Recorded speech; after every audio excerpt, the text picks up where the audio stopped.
पश्चिम बंगाल, असम, पुडुचेरी में भारतीय जनता पार्टी जीत से नेताओं में खुशी की लहर है। पश्चिम बंगाल में आजादी के बाद पहली बार हुई जीत से नेताओं कार्यकर्ताओं में काफी उत्साह दिखा जा रहा है। धनबाद सांसद डुलू महतो के कार्यकाल में भी पटाखे फोड़कर और एक दूसरे को मिठाई खिलाकर जीत की बधाई दी है। सांसद डुलू महतो ने कहा कि जिस तरह बंगाल में टीएमसी की गुंडागर्दी थी, घुसपैठियों को बढ़ावा दिया जा रहा था, जनता त्रस्त थी, जिससे बदलाव हुआ है। भाजपा बंगाल में कानून का राज लाएगी और विकास होगा। कहा कि भाजपा बंगाल के अलावे असम, पुडुचेरी की सरकार बनने जा रही है। आने वाले समय में झारखंड सहित पूरे देश में भगवा लहराएगा। झारखंड में बंगाल जैसे हालत बना हुआ है, आने वाले समय में इसका भी अंत होगा। एक एक वोट भारतीय जनता पार्टी के पक्ष में मतदान करने के लिए मैं फिर से बहुत बहुत आभार जोहार धन्यवाद देता हूं। मैं धन्यवाद देना चाहूंगा पूरे देश के जनता की ओर से, अपने देश के यशस्वी प्रधानमंत्री नरेंद्र मोदी जी को, अपने देश के गृह मंत्री अमित शाह जी को, अपने देश के रक्षा मंत्री राजनाथ सिंह जी को, अपने बंगाल के प्रभारी हमारे केंद्रीय मंत्री हमारे भूपेंद्र यादव जी को, हमारे प्रभारी सुनील बंसल जी को, हमारे धर्मेंद्र प्रधान जी को, हमारे पार्टी के तमाम केंद्रीय नेतृत्व जितने वहाँ पे लगातार कैंपेनिंग किए, वहाँ पे कैंप किए और ममता दीदी के आतंक को अंत करने में भारतीय जनता पार्टी के हर कार्यकर्ताओं ने ये जो सहयोग किया, इसके लिए मैं पुनः आभार व्यक्त करता हूं। और मैं ये विश्वास के साथ कह रहा हूं, जिस प्रकार से पूरे भारतवर्ष भगवामय होने जा रहा है। मैं अभी 5 राज्यों में चुनाव था, जिसमें फुल बहुमत की सरकार आज़ादी के बाद पहली बार बंगाल में भारतीय जनता पार्टी की सरकार बनने जा रही है। पुडुचेरी में भी भारतीय जनता पार्टी की सरकार बनने जा रही है। असम में तीसरी बार लगातार तीसरी बार भारतीय जनता पार्टी की सरकार बनने जा रही है।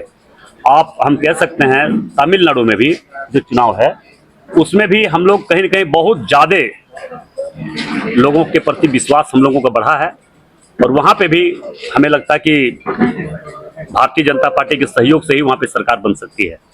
इसलिए मैं इस चुनाव में 5 राज्य के चुनाव में जितने भी भारतीय जनता पार्टी के पक्ष में काम करने वाले सभी भारतीय जनता पार्टी के कार्यकर्ताओं को, तमाम देवतुल्य देश के भारतीय जनता पार्टी के पक्ष में मतदान करने वाली देवतुल्य जनता को मैं फिर से झारखंड की धरती की ओर से, झारखंड की जनता की ओर से मैं धन्यवाद देता हूं। और मैं विश्वास के साथ कह रहा हूं, जिस प्रकार से पूरे विश्वास के साथ भारतीय जनता पार्टी के पक्ष में मतदान किया है, उस विश्वास के साथ भारतीय जनता पार्टी के केंद्रीय नेतृत्व और हमारे भारतीय जनता पार्टी के नेता जितने भी हैं, सभी लोग खरा उतरने का काम करेंगे।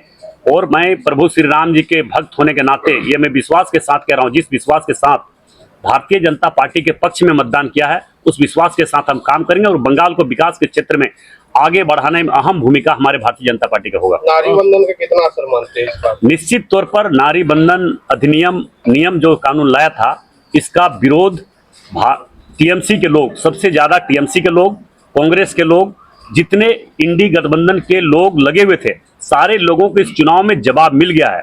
और आने वाला समय जो हमारे देश के यशस्वी प्रधानमंत्री नरेंद्र मोदी जी ने, अमित शाह जी ने, जो हमारे केंद्रीय नेतृत्व जितने भी लोगों ने कहा है, कांग्रेस मुक्त देश होगा।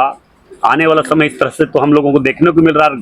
पूरे देश के 140 करोड़ जनता ने भी तय कर लिया है, निर्णय ले चुका है कि आने वाला समय हर चुनाव में कांग्रेस मुक्त भारत के ओर हम लोग आगे बढ़ेंगे। राष्ट्र के ईस्ट जोन में पूरा जो है एक तरह से सभी जगह पर बीजेपी आ गई, लेकिन झारखंड उस ईस्ट जोन में जो झारखंड है वहां बीजेपी नहीं है।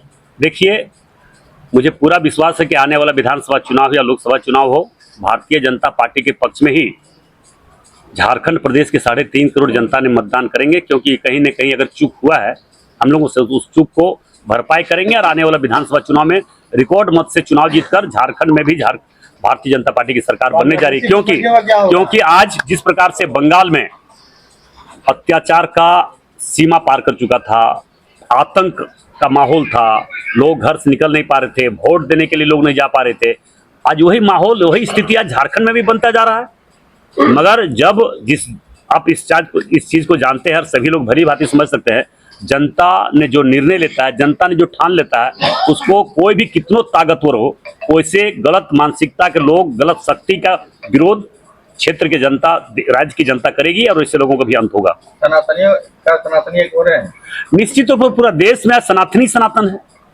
आज देखें ना कि बंगाल में जय श्री राम का नारा लगाने वाले पर किस तरह से अत्याचार होता था। यहाँ पे भी देखें कि कई बार यहाँ पे रामनवमी का जुलूस निकला, कितना अत्याचार हुआ यहाँ पे हिंदुओं पर हो रहा है, किस तरह से गोलियां चलाई जा रही, किस तरह से मुकदमा हुआ जा रहा है, पत्रकारों के हमारे साथ किस तरह से अन्याय हो रहा है, ये तो आप देख रहे हैं। कोई सुरक्षित नहीं है। पत्रकार हमारे लोकतंत्र का चौथा स्तंभ है, वो भी सुरक्षित नहीं है। आप समझ सकते हैं यहाँ पुलिस प्रशासन सुरक्षित नहीं है। यहाँ जब झारखंड मुक्ति मोर्चा और कांग्रेस का सरकार बना इस राज्य में, तब उग्रवाद आतंकवाद का मनोबल बढ़ा है।